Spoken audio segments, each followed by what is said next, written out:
Hey y'all, I'm back. And I'm married, so here we are.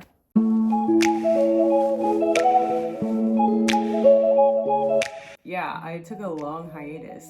I don't know why I thought that I'd be able to make content while planning a wedding, but as we can see, I was wrong. So here I am, back in 2025 as a married woman. So on that note, I figured, why not make a little wedding content, okay? But seriously, okay, a lot of people have been asking since I've got married, how did you do it? Because I had talked a lot on my Instagram about like how we were basically planning the wedding ourselves. So I'm gonna yap a little bit today about how we did that and how we utilized resources to make it as affordable as possible, which I put in asterisks because weddings are expensive no matter what. But I do think that we did a great job at spending the least amount of money that we possibly could spend. So I'm going to talk about that. I'm not necessarily saying this video is about how to have a cheap wedding or affordable wedding, but I am saying that we did what we could to make it more affordable. So here we go. We basically spent a year being engaged and planning the wedding. We got engaged in October 2023 and we got married in October 2024.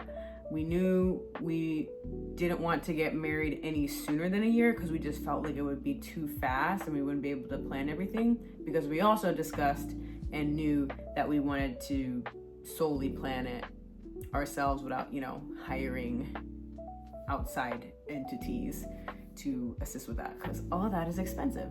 And this is not me saying you don't need a wedding planner, but if you are somebody who knows how to plan events, it might be a good avenue to try when your time comes. So in my day-to-day work, I do plan a lot of events and other things. So being that I am a planner by nature, I was like, you know what? I'm gonna gaslight myself into planning my own wedding. So I did it and it went well. Now we did hire a day of coordinator, which was crucial to the actual day of the event going well. And she was super sweet and reached out to us long before the wedding to make sure that we were on the right track with planning things, asked us if we needed any help with anything. She even offered to bring some decorations that she owned. And so finding someone like that is also super helpful, because who knows how it would have turned out without her. So shout out to Annie with Before I Say I Do. She is fantastic. She also is a wedding planner, so you can hire her as a wedding planner or a day of coordinator. So 10 out of 10 recommend Annie. So pretty much like 3 days after we got engaged, I hit the ground running. I was like, okay, bestie, so what are we thinking? October what? Because we know we want a year. We also were like, let's not drag it out. Let's not do too much longer than a year. So maybe like a year and a couple months max. But we knew we wanted a fall wedding. We knew we didn't want to travel out of state. And we knew that we were okay having our wedding in our state, knowing that the rest of our families would be from out of state. So that's all stuff that you have to consider. I know a lot of people around the time that they get married, they might not live near their family anymore. And so some people consider traveling themselves to have a wedding closer to where the majority of their family lives, but that's not something necessarily that we wanted to do. Knowing that a lot of the cost was going to come out of our pocket, we weren't interested in adding traveling to that cost list. So we decided, in-state wedding, we're staying where we are, and people will come to us. So it's more of a destination wedding for other people than it is for us, if that makes sense. So first you need to figure out if you want to do a destination wedding and or where you want your wedding to be. So we picked our date, and then immediately, same day that we picked our date, I was like, all right, I gotta start figuring out who the bridesmaids are gonna be, who's gonna be the girlies. I mean, I pretty much knew immediately. I can't really say with full confidence that I've actually had a dream wedding. Like when I was a little girl, I wasn't dreaming of getting married when I was a teenager, I wasn't dreaming of getting married. I knew that I wanted to get married someday, but I wasn't like sitting there like, I need this to happen in my future wedding and that and the third.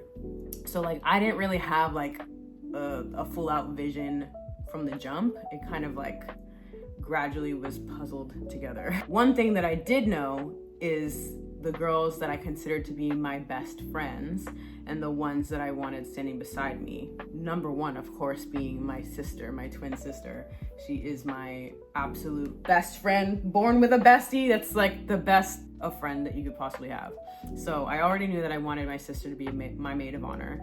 And then I had a few other friends that I wanted to be bridesmaids as well. And so what I thought would be cute was to make little bridesmaid proposal, I don't want to say packages because it was more so just like a card, but I basically went on Canva and I individualized each card to that specific relationship. So with my sister, for example, I put something very specific that was like anime coded because her and I like grew up watching anime together. We love anime, we like to cosplay. She really likes cosplay and is very successful in it. And so I was like, I'm gonna make a specific anime that we watched together many times, related proposal. So like each card had a like pun almost of that specific reference. So with my sister, I did an anime thing. With my best friend growing up, I did like a One Direction theme pun because her and I were like ride or die Directioners. Harry was her bias, mine was Niall, and it was great. And then my other friend, who we were like some of each other's like first friends when we both had moved here to this state, and she no longer lives in this state. None of the people that were part of the wedding party lived in this state, by the way. That was a whole thing. But I made hers about BTS because her and I bonded over BTS, and so on and so forth. So I made individual cards for each of them and I sent them out in the mail asking them to be my bridesmaid, or for my sister, asking her to be my maid of honor, and you know, just kind of patiently waited for them all to say yes. And so once I confirmed everybody participating, I made sure to add that list. And then I also confirmed with my husband, like, this is how many people we want in our wedding. So that was squared away. But we did say that like, we're fine if it ends up being an uneven number, because even though we have this amount of people, even though we have this amount of people that we want, it doesn't mean that like all of my people are gonna say yes and all of his people are gonna say yes. So we also discussed that, like, what happens if someone or multiple people say that they can't? And we just said, we're just gonna go with who says that they can. Try to have a set number or a range, so that way you're not like asking everybody under the sun.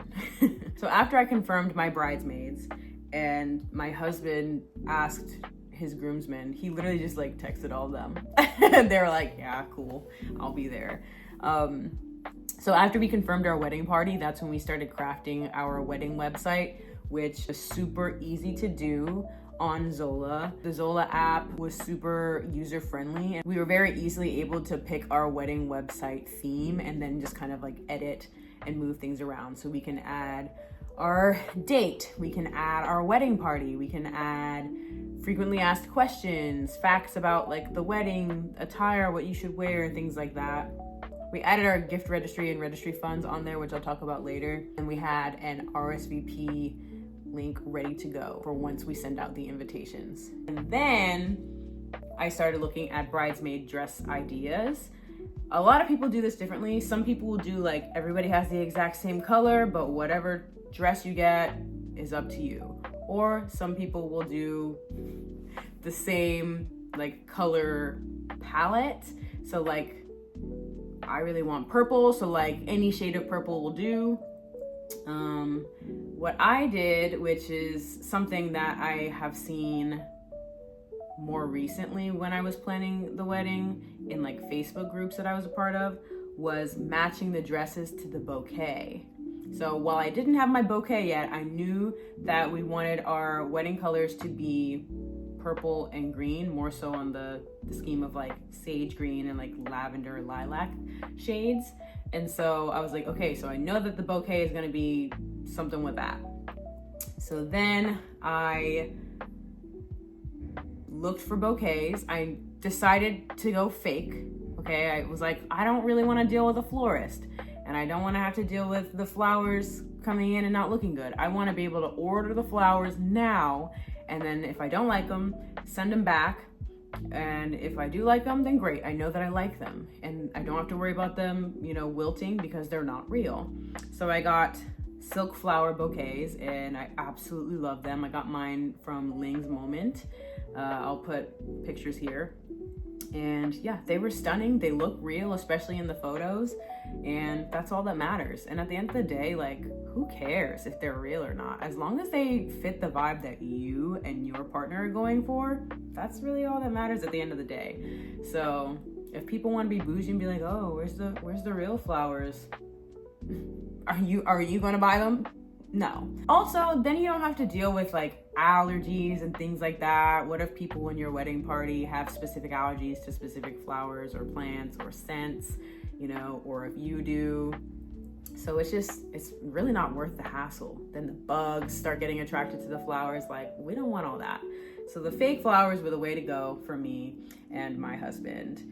And once I had a couple of ideas down for bouquets that were pretty similar. I was like, okay, so this is the color scheme I'm going with. And then I picked a color for each bridesmaid, and I said, hey y'all, this is the dress I'm thinking for everyone. It's $70 on Azazi. So what do you think? I made sure to ask everybody individually, like, is this something that you feel comfortable buying?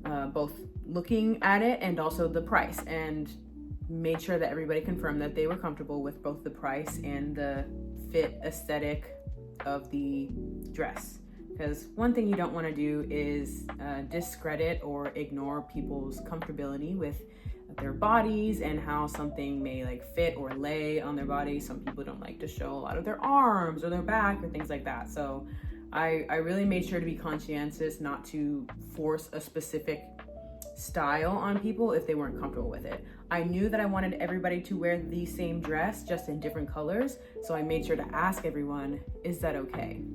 And everybody agreed. So I sent everybody their specific link with the specific color, and then they went on their way to buy those at their own pace, knowing that they had months and months to do that. When you're working with people, you want to make sure to give them as much advance notice as possible. A wedding is probably the biggest group project you will ever be a part of. If you think you were done in school, but you want to get married, guess what? You got one more, and it's a wedding. And it's not just with you and your partner, it's with anybody who's a stakeholder, so to speak, in the process. So the wedding party, parents, depending on their involvement, and maybe other family members as well, they're all a part of it. And even the vendors, like once you pick a venue and like caterer, stuff like that, you have to be like in constant communication with them until everything is kind of sorted out. So you want to make sure that you get all that squared away. So I confirmed the dress with everyone, and then I discussed with my husband, like, okay, everybody agreed on the dresses. This is what the bouquet is looking like. So let's figure out what color y'all want your suits to be. Sorry, everyone, my cat is like scratching his face on my tripod. Hey, can you not? Bestie, please. So they decided they wanted gray, and then they would do like the lilac or lavender accents. Yo, please. Yo, I'm sorry, I have to kick my cat out. Come on.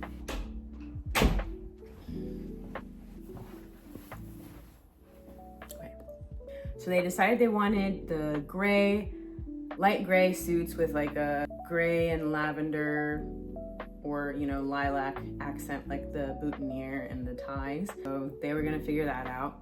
At that time, I'm like, okay, I gotta start figuring out my dress that goes with, the overall aesthetic and scheme that we're going with.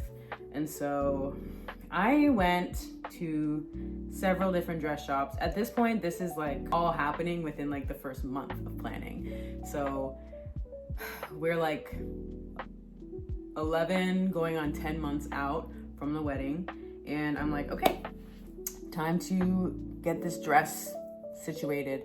So it took me maybe 3 weeks to find the dress that I really felt was for me. I went to, you know, David's Bridal. I went to some other place I can't remember. And I ended up finding every time that I preferred the dresses that were in like the smaller shops. I regret having the princess dress in both of my proms. My junior year, I wore a poofy dress, and my senior year, when I ran for prom queen, I said, let me run it back one more time in another color. Even though my mom was like, what about this dress that we found at the thrift store, which was like, would have had me like snatched to the heavens. And because it wasn't the style back then in like 2013, I was like, ew, this is so ugly. And like every time I think back to that dress, like the way I would have eaten down and kind of probably set a trend, but I was like so wanting to like be like everybody else.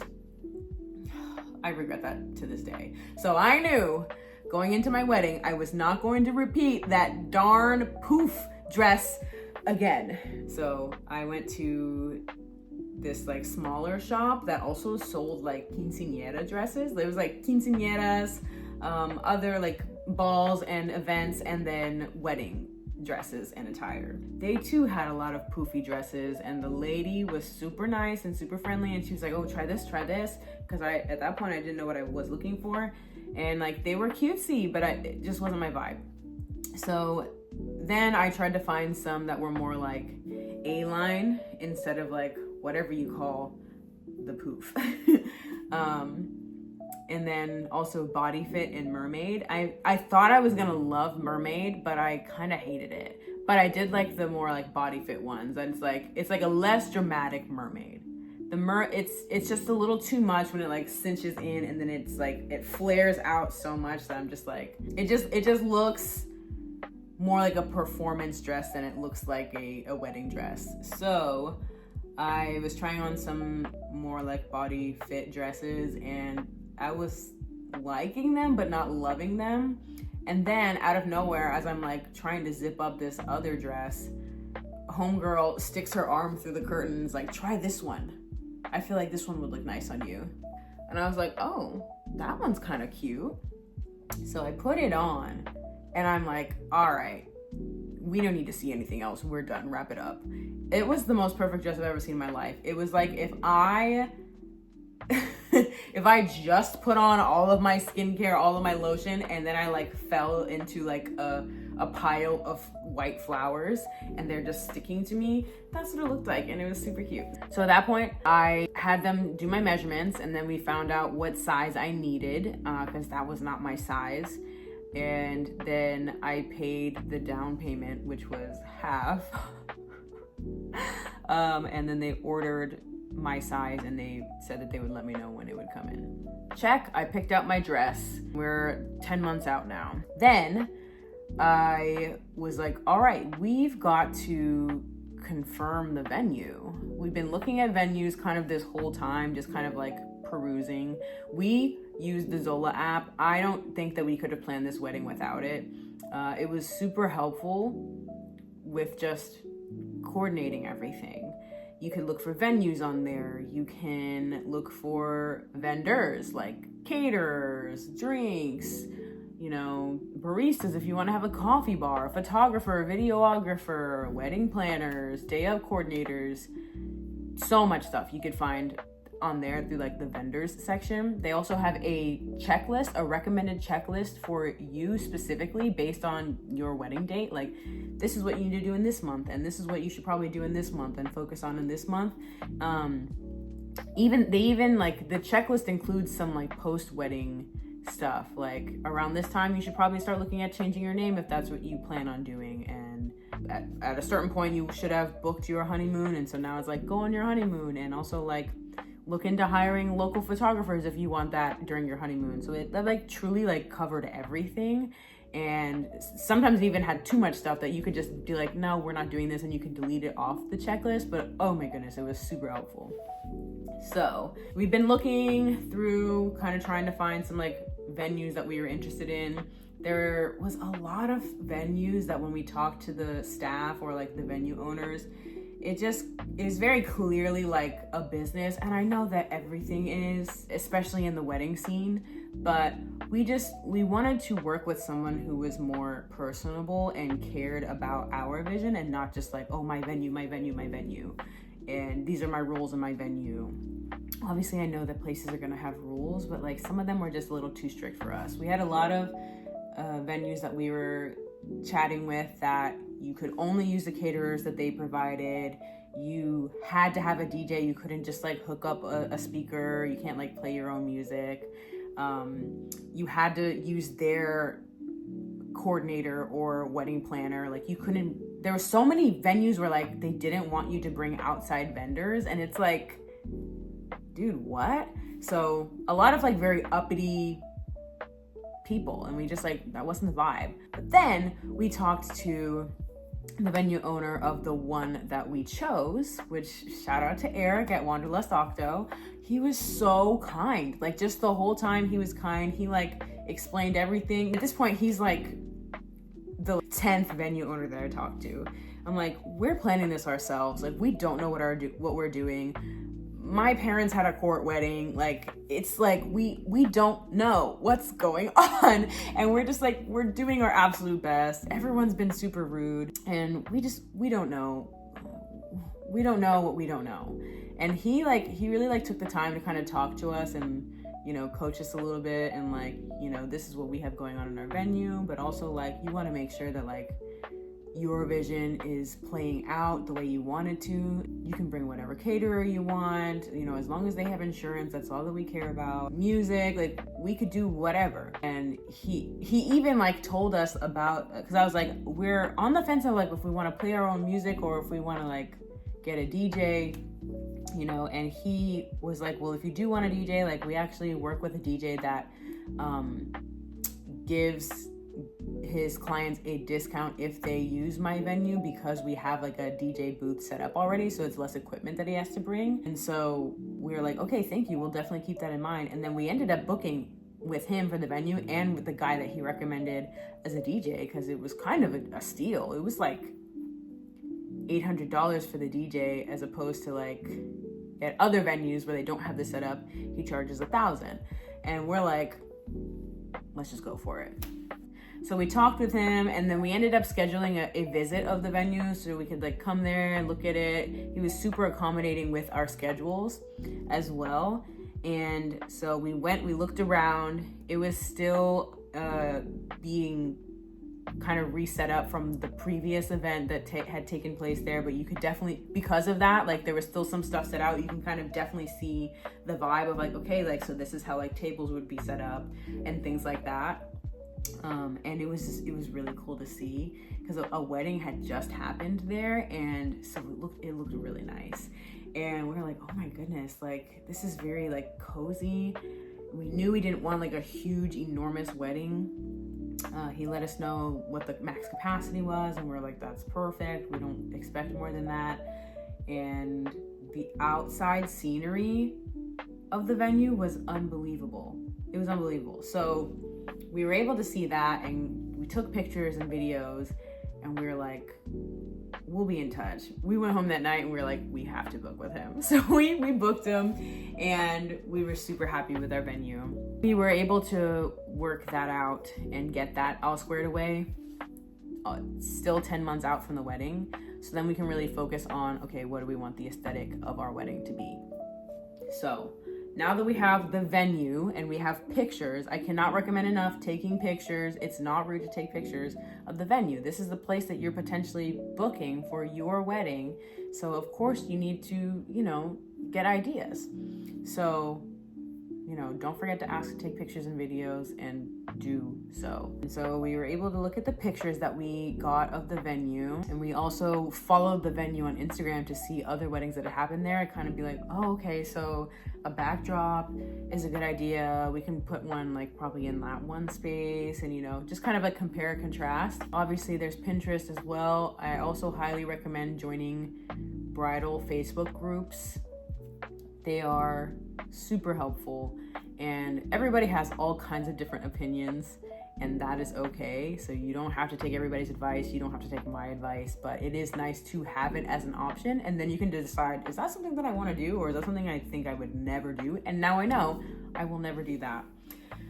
It's just great to have. So we booked the venue. Now we're starting to look at decorations, and at the same time, I'm also waiting on my dress to come in so I can try it on.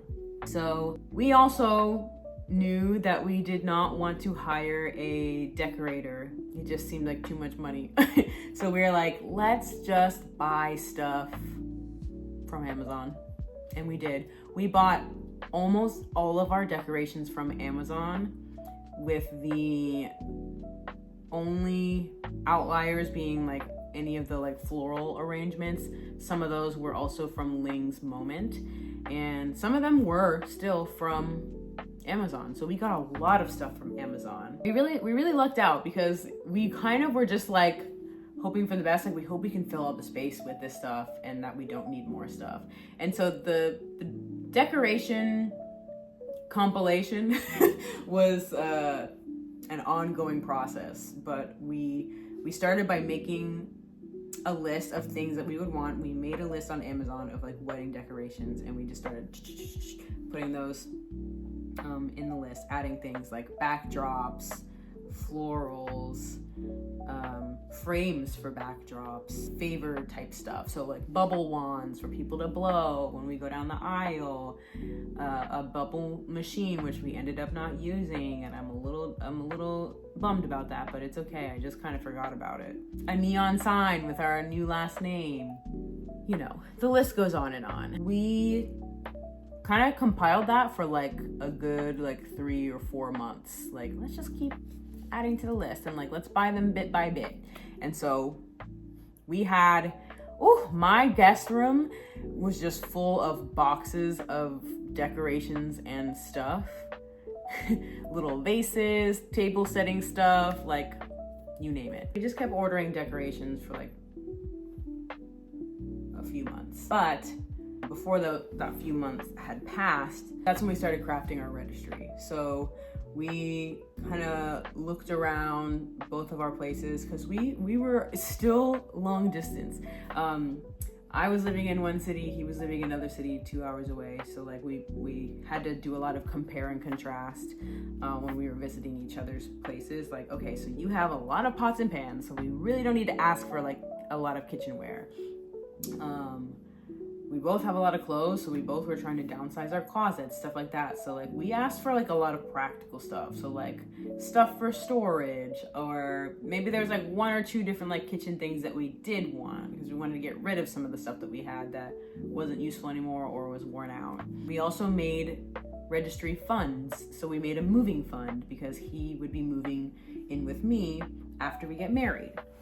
We made a honeymoon fund, different things like that, and we started like getting all that ready. And around that time that we were making the registry, we also confirmed our guest list. So that took a while, because we really had to be like, what is our absolute cap? And then every time we would get to that cap, we're like, oh, but what about this person? What about that person?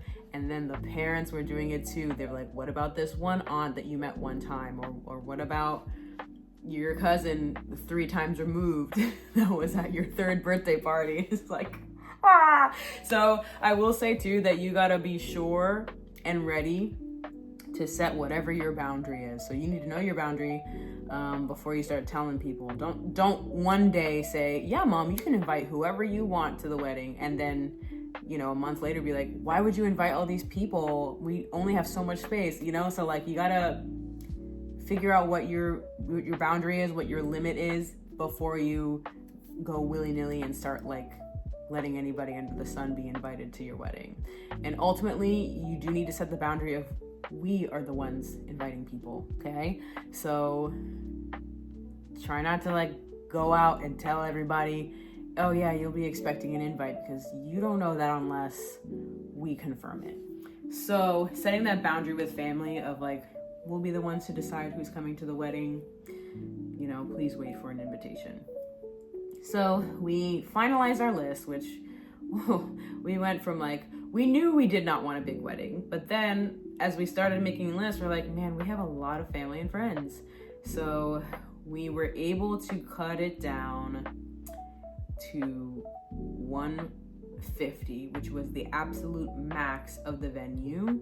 And let me tell you, we ended up with 90 something, and it was comfy. It was cozy in there. So I'm really glad that it worked out the way that it did numbers wise, because it would have been tight.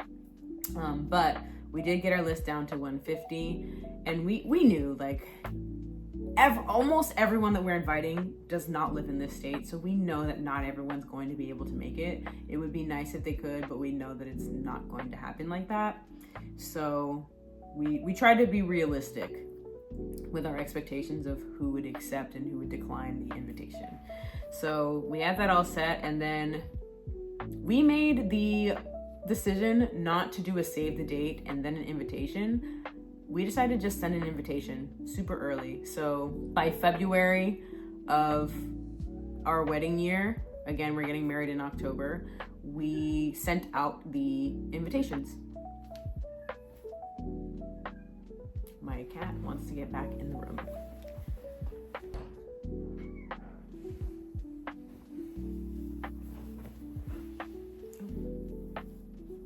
So by February, we had sent out our invitations and let people do with that what they will. So we made sure to have our RSVP ready on our website, and we just kind of let that be.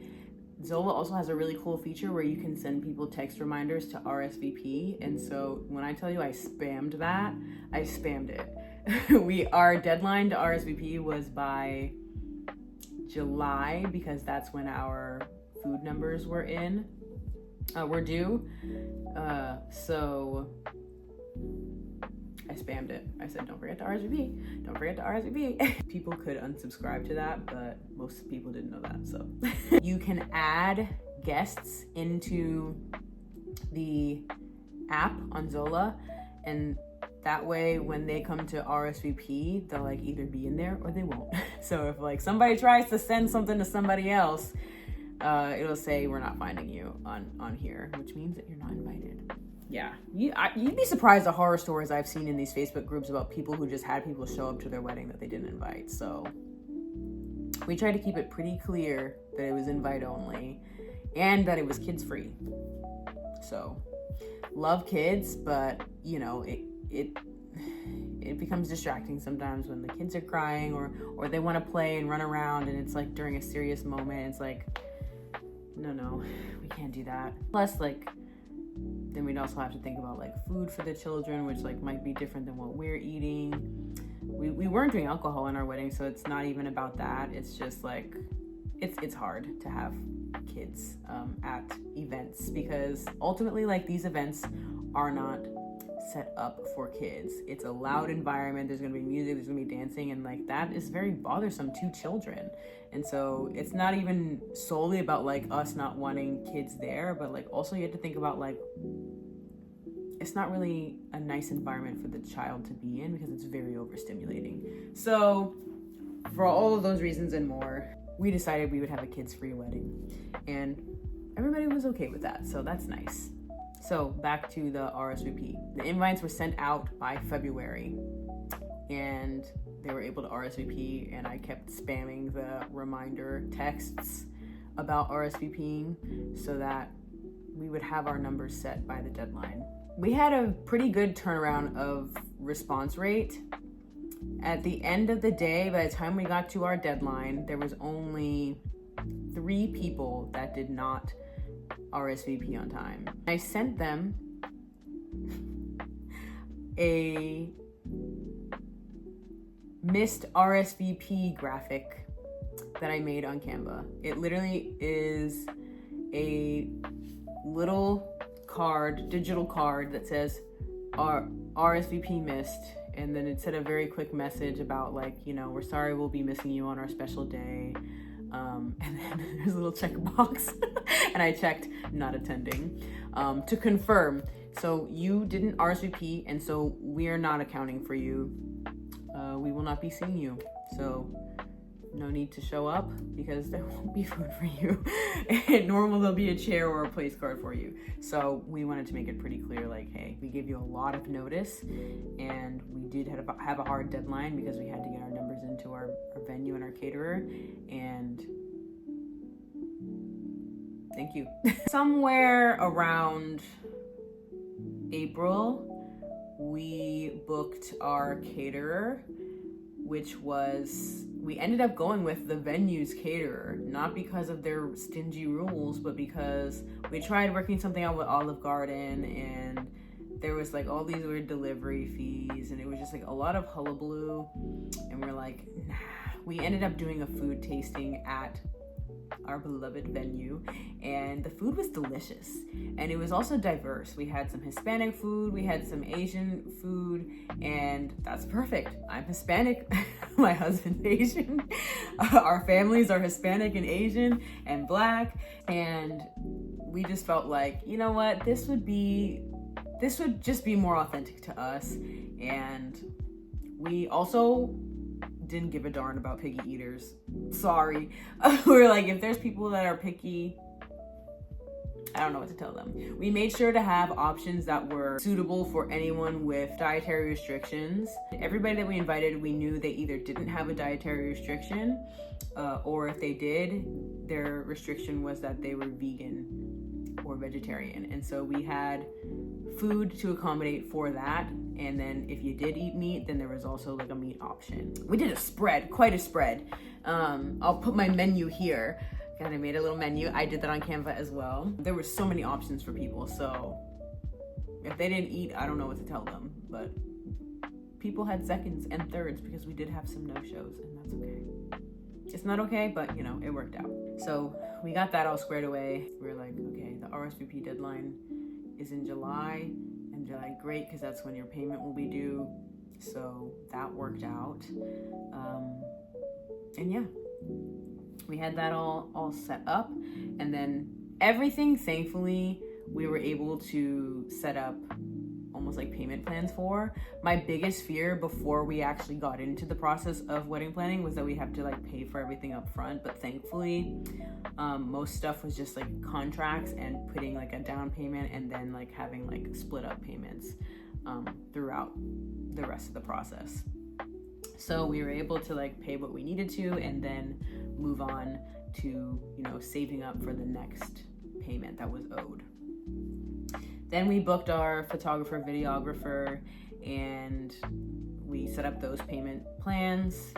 Not too much went into that, you know, we looked at different photographer and videographers on Zola as well as, you know, Google, and, you know, we looked at some of their work. And I also posted on my Facebook, like, I'm looking for a photographer, videographer for the wedding. Totally forgot that one of my friends has a photography and videography business, and I was like, oh my gosh, like, if you'd be willing to travel, let me know. And so I ended up booking him, which made my heart warm because I love supporting my friends in what they do, whether it's their career, whether it's a hobby, whether it's like a special interest that they have. And so like it was really cool to get to actually support him in his career and book him for our wedding. Because we went to high school together, and it's just like, it's so cool to see that he's like always posting his work, and like now like we're part of his work. Like he has photographed and videoed our wedding, and we're part of his portfolio now, and that's just so cool. So we booked with him, we set up that payment plan as well, and at that point we were like, what else do we have? What do we need to do? We honed in more on the decorations. We also started looking at ways to kind of make our wedding niche to us. So my husband is a huge Pokemon fan. I also really love Pokemon. We bonded a lot in our dating era through Pokemon because I grew up watching Pokemon. He grew up watching and playing Pokemon. He taught me how to play the Pokemon card game that I always was like, how the heck do you play these trading card games? Like, I've always seen them. I have a bunch of random Pokemon cards just because like they're cute, but I don't know how to play Pokemon.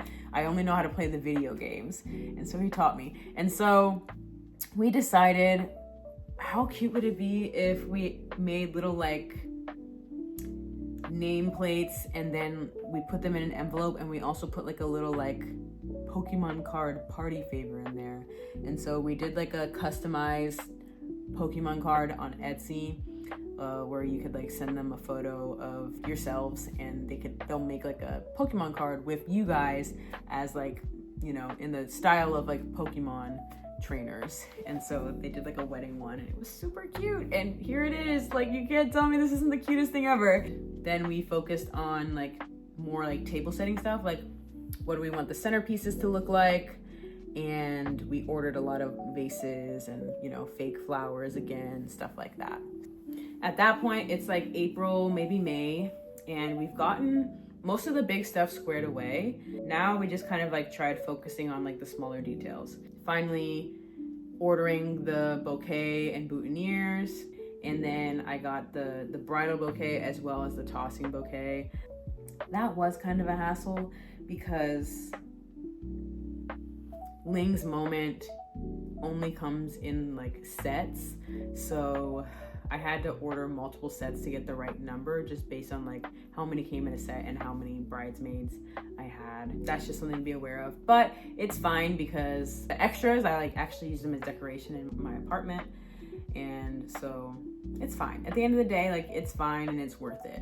Then it's time to get his suit, because we still haven't gotten his suit. And the whole time we were like, yeah, so the men are gonna be wearing the light gray. But then we see this purple eggplant type shade of purple suit. And I'm like, actually, could you try that on real quick? And it was crazy. Like, it looked so cool. And he was like unsure. He's like, it looks cool, but like, I don't know, I'm not sure. So we got the gray suit. We went home, we showed it to a couple friends, and then we immediately had buyer's remorse. We were like, we have to go back for the purple suit. We went back, we bought the purple suit, and we decided that's the one for the wedding. So now it's May, we have the suit. It also was his exact measurements, so lucky him, he didn't have to do much with that. At this point, at some point, my dress had come in. So now I find a tailor, and I do a fitting, and then I had lost some weight, so she, you know, pinned it up where she needed it to be, and she also took my measurements with my height and everything, so she knew how much she needed to cut the bottom, and she took it and she kept my dress. And I was like, I really hope that I have this in good hands, and I couldn't agree more that I did. She was fantastic. You literally couldn't even tell that she cut the dress at all. It was absolutely perfect. Shout out to Maria, she did amazing. I left it in her hands, and I awaited my next fittings. I had one in June, I had one in August, I had another one in September, and that was my final fitting. Yeah, it was worth the wait. She really worked her magic. It looked phenomenal. So I will say the anticipation of the dress is like the biggest dread, because I'm always like, oh, I hope it's gonna be done in time. Oh my gosh, I hope I'm still that same size. I hope everything works out. And it was a little anxiety inducing, but it all worked out. So I'm glad. And somewhere along the way, I decided, I think it would be nice if I had something flowy during our first dance. So I bought an overskirt and a hoop skirt to put over my dress specifically for the first dance. And that was just a little something extra I did because I wanted to add a little razzle dazzle. Our dance wasn't anything super complicated. It was just a lot of repeated steps.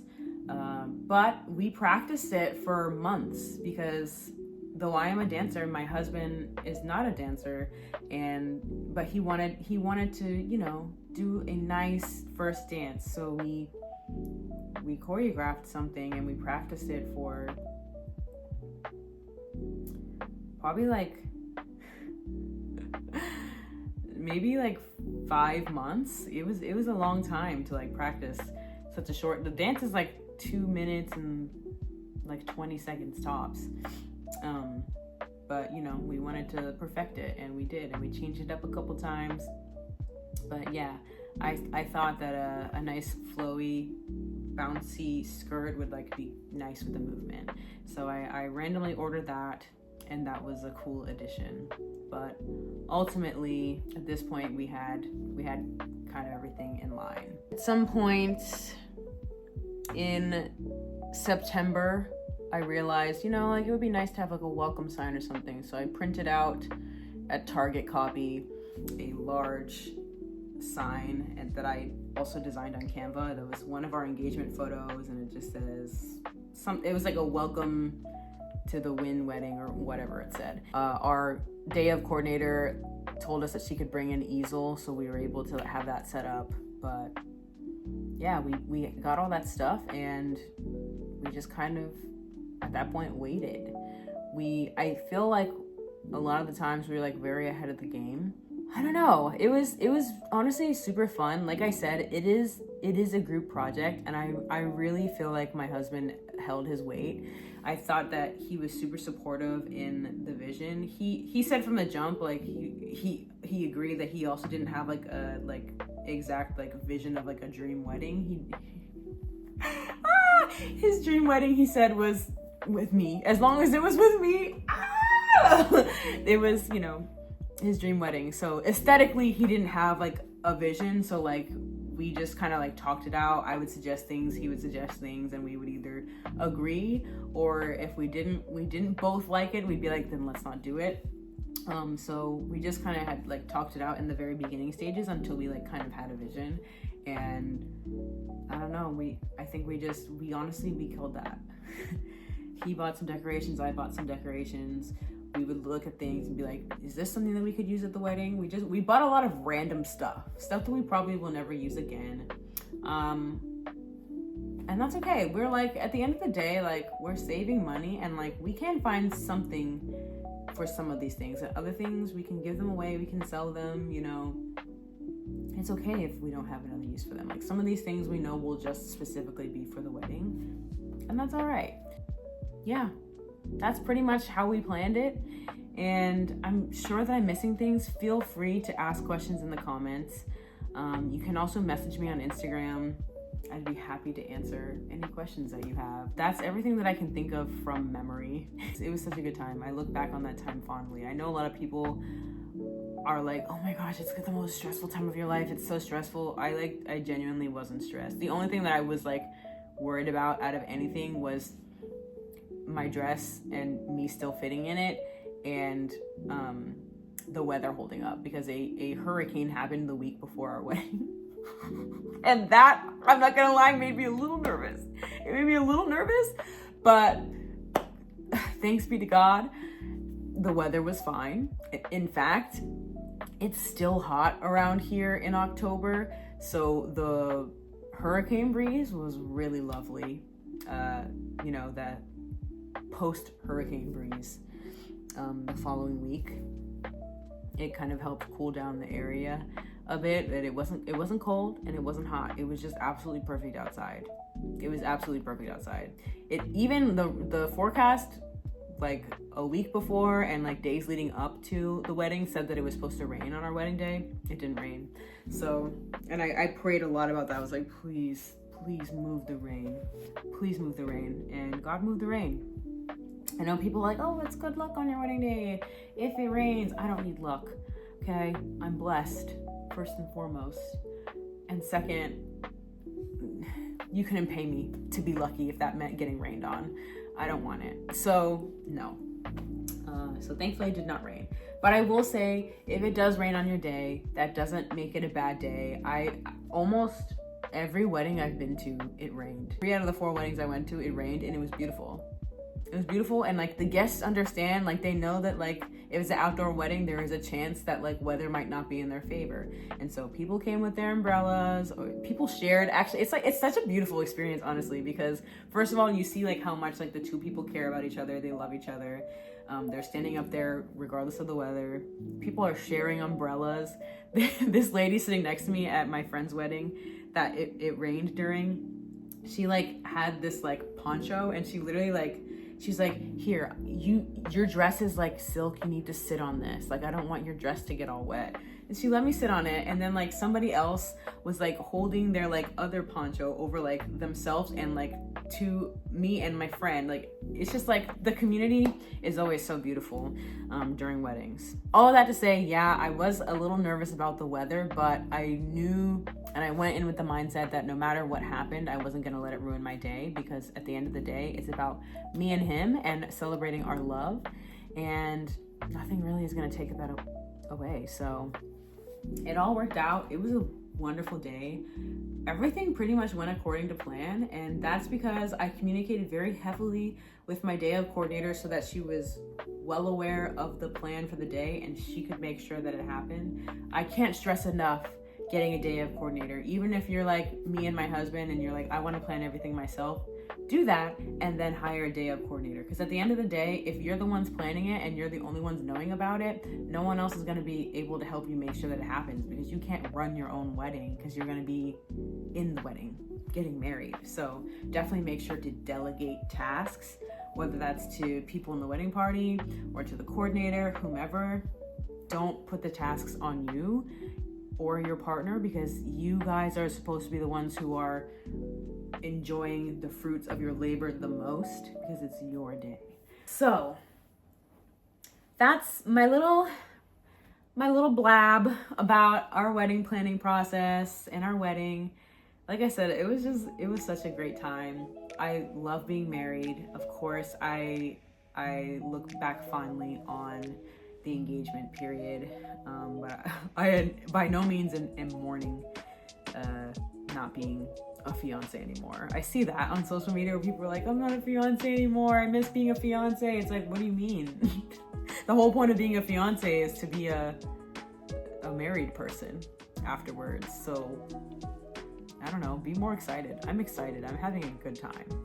I'm having fun. We don't live 2.5 hours away from each other anymore. So yeah, I don't miss being a fiance, but I do look back fondly on it. So hopefully any of this information is helpful to you, for anyone out there watching. Like I said, feel free to put any questions or, ask clarification about anything in the comments. You can DM me at RadLittleRay on Instagram. And yeah, this was fun. Let me know what you want me to talk about next. I know I haven't been on here in a while, but I'm back. I'll try to be more consistent with my videos, but I be doing a lot. Thank you for watching. Let me know if you have any questions, and I'll talk to y'all next time.